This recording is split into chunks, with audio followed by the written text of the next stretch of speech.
ఒకసారి మనమందరం కూడా వాక్యంలోకి వెళదాం. మత్తయి సువార్త 28వ అధ్యాయము 5 నుంచి 6 వచనాలు మనం చూసుకుందాం. మత్తయి సువార్త 28వ అధ్యాయము 5-6 వచనాలు. దూత ఆ స్త్రీలను చూచి, మీరు భయపడకుడి, సిలువ వేయబడిన యేసును మీరు వెతుకుచున్నారని నాకు తెలియను. ఆయన ఇక్కడ లేడు, తాను చెప్పినట్టే ఆయన లేచి ఉన్నాడు. రండి, ప్రభువు పండుకొనిన స్థలము చూచి అంటున్నాడు. ఒకసారి మనమందరం కూడా కళ్ళు మూసుకుని ప్రార్థన చేద్దాం. పరిశుద్ధుడా, ప్రేమ కలిగిన తండ్రి, జీవాధిపతి అయిన దేవా, పునరుద్ధానుడా, నీకు వందనాలు, స్తోత్రాలు చెల్లిస్తున్నాం. ఈ వేకోశామున ప్రభువా, నీ పాదాల చింత చేరి నేను స్తుతించడానికి, పాడి మయపరిచి ఆరాధించడానికి కృప చూపిన వాడా, నీ వాక్యము చేతన తండ్రి ఇక్కడ ఉన్న మా అందరితో మాట్లాడండి. నువ్వు మాట్లాడితే మా జీవితాలు మార్చబడతాయి కనుక ప్రభువా, మీరే మాట్లాడి వినగలిగినటువంటి మనస్సును, నీ వాక్యమును గ్రహించి దాని ప్రకారం జీవించేటువంటి కృపను మా అందరికీ అనుగ్రహించమని యేసు నామములో ప్రార్థించి పొందుకుంటున్నాం తండ్రి, ఆమేన్. హల్లెలూయా. ఇక్కడ మత్తయి సువార్త 28వ అధ్యాయం 5-6 వచనంలో చూసినట్టయితే దేవుని వాక్యం సెలవిస్తుంది. అక్కడ స్త్రీలంట ఆయనను చూడడానికి ఆయనను వచ్చి వాళ్ళు వెతుకుచున్నారు. అయితే దేవుని యొక్క వాక్యము గమనించండి. మీరు ఇక్కడ ఒకసారి సిలువ వేయబడినటువంటి యేసును మీరు వెతుకుచున్నారని నాకు తెలియను అని దూత చెప్తున్నాడు. అక్కడ అంటున్నాడు, ఆయన ఇక్కడ లేడు. హల్లెలూయా. ఆయన ఇక్కడ లేడు. ఈరోజు మన వాక్య అంశం ఏంటంటే, ఆయన ఇక్కడ లేడు. ఆయన ఇక్కడ లేడంటే ఎక్కడ లేడంటే సమాధిలో లేడు. హల్లెలూయా. అయితే ఒక విషయం గమనించండి, ఈ ప్రపంచంలో అన్నిటికంటే భయంకరమైనది ఏంటి అంటే సమాధి, మరణము. ఈ మరణమును అనేక మంది తప్పించుకోవాలని చూస్తారు, కానీ మరణం ప్రతి ఒక్కరిని ఆవరిస్తుంది.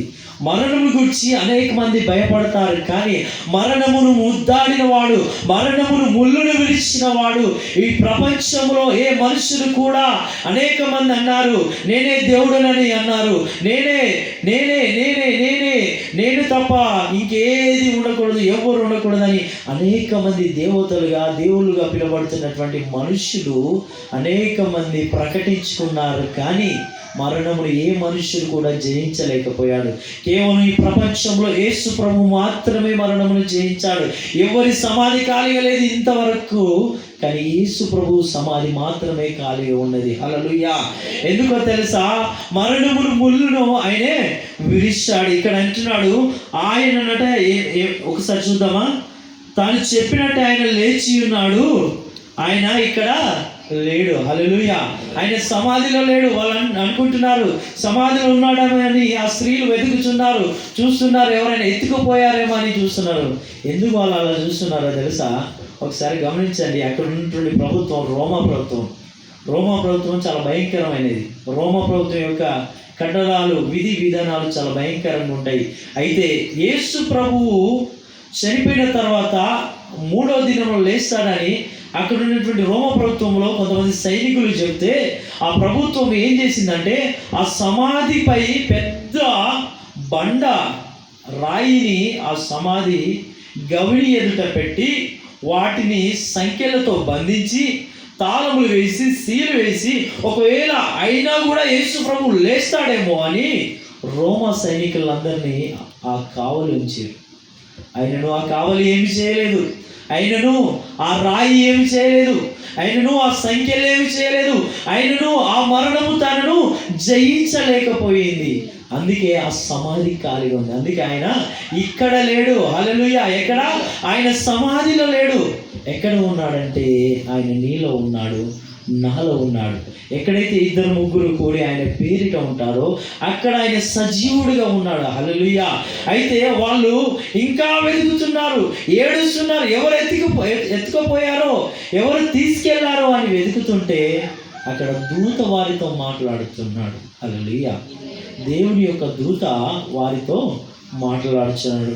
ఒక విషయం గమనించండి, యోహాను సువార్త 2:19 చూసినట్టయితే యేసు ప్రభు బతుకున్నప్పుడు ఒక మాట అన్నాడు, ఈ యొక్క దేవాలయమును కూలగొడితే 3 దినముల నేను దాన్ని తిరిగి కడదానన్నాడు. అయితే వాళ్ళు అనుకున్నారు, ఆ మాట విన్నటువంటి ప్రజలు అనుకున్నారు, దేవాలయం 3 దినంలో కడతావా అని. ఈ లోకపరమైనటువంటి భవనాలను గురించి, కట్టడాలను గురించి, రౌతులను గురించి, గోడలను గురించి, లోకపరమైనటువంటి సుందరమైనటువంటి దేవాలయం గురించి వాళ్ళు ఆలోచన చేశారు. కానీ ప్రభు యొక్క మాట అది కాదు, దేవుని యొక్క చిత్తం అది కాదు. ప్రభు దేని గురించి మాట్లాడుతున్నాడంటే, నీ శరీరమే దేవుని ఆలయమైనటువంటి లేఖనం నీకు తెలుసు కనుక ఆయన అంటున్నాడు, నా శరీరము దేవుని ఆలయమై ఉన్నది కనుక ఈ ఆలయము 3వ దినమున తిరిగి కట్టబడుతుంది. అనగా దేవుడు సమాధిలో నుంచి 3వ దినమున తిరిగి లేస్తాడు. ఒక మాట గమనించండి, ఈ ప్రపంచంలో సమాధి చేయబడిన వాళ్ళు అనేక మంది ఉన్నారు, తిరిగి లేచబడిన వారు ఎవరైనా ఉన్నారా? అయితే ఒక మాట చెప్తా వినండి. నల్గొండ ప్రాంతంలో మా పాస్టర్ గారు ఉంటాడు. మా పాస్టర్ గారి పేరు అరుణ్ కుమార్. వాళ్ళ బాబమ్మ చనిపోయిందంట. చనిపోయిన తర్వాత పాడే కట్టి ఆమెను తీసుకెళ్దామని సమాధి దగ్గరికి తీసుకెళ్తే ఆమె లేచి కూర్చుందంట. వచ్చిన వాళ్ళ పరిస్థితి ఎలా ఉంటుంది? ఎలా ఉంటుంది? యేసు ప్రభు అలా లేవలే. 3 దినములు సమాధిలో ఉన్నాడు. హల్లెలూయా. 3 దినములు ఉన్నాడు. అంటే ఎందుకు అది జరిగిందంటే, ఒకవేళ ఆమె మరణించలేదేమో, మరణించక ముందే ఆమె కోమలోకి వెళ్ళిందో, స్పృహ కోల్పోయిందో, ఆమె పరిస్థితి ఎలా ఉన్నదో వీళ్ళు తెలియక మరణించిందని తీసుకెళ్ళారు. యేసు ప్రభుకు వచ్చిన మరణం అలాంటిది కాదు. ఆయన మరణించాడా లేడని మరీ అక్కడ ఉన్నటువంటి రోమా ప్రభుత్వం అనేక రకాలుగా చిత్రహింసలు పెట్టారు. చివరకు పక్కలో బల్లెంతో పోలిసారు, మరణించాడా లేదంటే రక్తమును నీళ్ళను 2 ఒకటేసారి వచ్చినాయి. ఆయనను ఆ శిలువ నుంచి కిందికి దించిన తర్వాత కూడా ఈయన మరణించాడా లేడని వాళ్ళు చూశారు. హల్లెలూయా. అంటే ఆయన పూర్తిగా చనిపోయాడు. ఎందుకు ఈ మాట చెప్తానంటే, కొంతమంది నేను 2 రోజులు సమాధిలో ఉంటా, 3 రోజులు సమాధిలో ఉంటా, నేను మళ్ళీ వస్తా అంటే పెద్ద గోతి తోడుకొని దాంట్లో మంచిగా గాలి ఆడేటట్టు ఉంచుకొని పైన పరదలు కప్పుకొని అలా లేచినట్టు కాదు. యేసు ప్రభు యొక్క మరణం పూర్తిగా చనిపోయాడు. శ్వాస లేదు, ఏమాత్రం కూడా జీవము లేదు. మరణించి ఆయన 3 దినములు సమాధిలో ఉండి ఆయన లేచాడు. హల్లెలూయా. కీర్తనల గ్రంథంలో 85వ అధ్యాయము 10-11 మనం గమనించుదాం. కీర్తనల గ్రంథము 85వ అధ్యాయము 10-11 మనం గమనించుదాం ఒకసారి. కృపా సత్యములు కలుసుకొనినవి నీతి సమాధానములు ఒకదానికొకటి ముద్దు పెట్టుకున్నది. ఒకసారి ఈ వాక్యాన్ని గమనించండి. కృపా సత్యములట కలుసుకొని అట. అంటే ఇప్పుడు గమనించండి, అన్నా నేను ఇద్దరిని కలుసుకున్నామంటే ఇంత ముందుకు ఏమైపోయి ఉన్నాము? కలుసుకోలేదు. మా ఇద్దరి వాటిలో ఎడబాటు అనేది ఉన్నది. ఇక్కడ కృపా సత్యములు ఏమైపోయాట? కలుసుకున్నాయంట. మరి ఇప్పుడు విడిపోయాయి కృపా సత్యములు అంటే, అదే మత్తయి సువార్తలో 27వ అధ్యాయంలో మనం చూసినట్టయితే, ఏలీ ఏలీ లామా సబక్తా, నా దేవా నా దేవా నా చెయ్యేందుకు విడనాడితివి అంటున్నాడు. ఎవరితో అంటున్నాడంటే, తండ్రితో కుమారుడు అంటున్నాడు. నా తండ్రి నా చెయ్యేందుకు విడిచిపెట్టావని కుమారుడు తండ్రితో ఆ శిలువలో ఉండి మొరపెడుతున్నాడు మధ్యాహ్నం 3 గంటలకు. అయితే మీరు గమనించండి, తండ్రికి కుమారుడికి ఎడబాటు కలిగింది.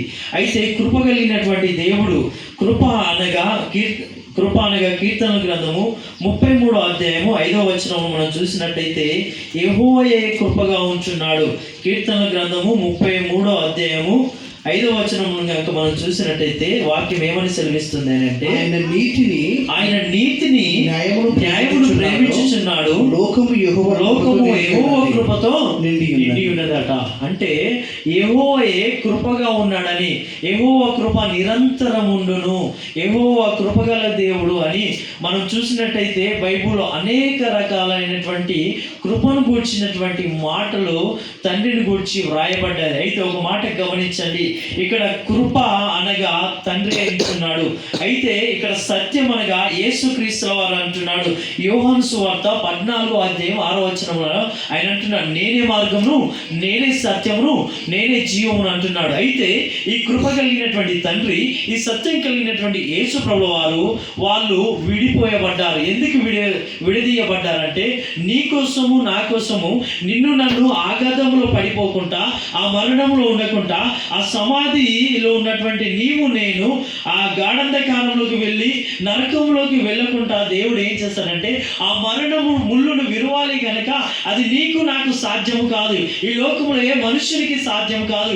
ఈ లోకంలో అనేక మంది అనేక రకాలుగా పిలువబడుతున్నారు కానీ వారికి ఎవరికి సాధ్యం కాదు గనక కేవలం ఒక్కడు ఆ మరణం ముళ్ళును విరవగలడు.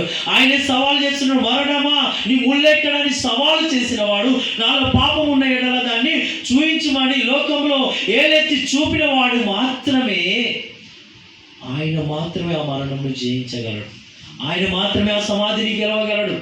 ఆయన మాత్రమే ఆ మరణం నుంచి లేవగలడు.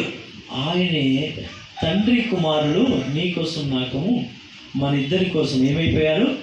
నీ కోసము నా కోసము ఈ లోకము కొరకు తండ్రి కుమారుడు విడదీయబడ్డారు. అందుకే ఈ కృపాసత్యములట కలుసుకున్నాయంట. హల్లెలూయా. కృపాసత్యములు కలుసుకున్నాయి. కింద అంటున్నాడు, కింద చూసినట్టయితే 80 పెట్టుకున్నాడు. హల్లెలూయా.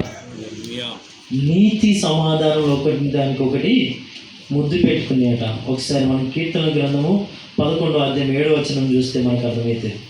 కీర్తన గ్రంథము 11వ అధ్యాయము 7వ వచనం చూసినట్టయితే యెహోవా నీతిమంతుడంట. హల్లెలూయా. ఇప్పుడు నీతి అనగా ఎవరు? యెహోవా తండ్రి అయినటువంటి దేవుడు. యెహోవా నీతిమంతుడు. అయితే సమాధానం ఇక్కడ ఎందుకు ఈ మాట చెప్తానంటే నీతిమంతుని గురించి వ్రాయబడినటువంటి లేఖము ఇక్కడ 85వ కీర్తనలో ఆయన అంటున్నాడు, నీతి సమాధానములు ఒకదానికొకటి ముద్దు పెట్టుకున్నాడు. నీతి అనగా దేవుడు యెహోవా తండ్రి అయినటువంటి దేవుడు. అయితే సమాధానం ఎవరు అని అంటే నీతి కలిగినటువంటి దేవునికి మనుషులకు ఎడబాటు కలిగింది కనుక నీకు నాకు దేవుడితో ఆ సంబంధము పాపం వల్ల కోల్పోయాము కనుక మొదటి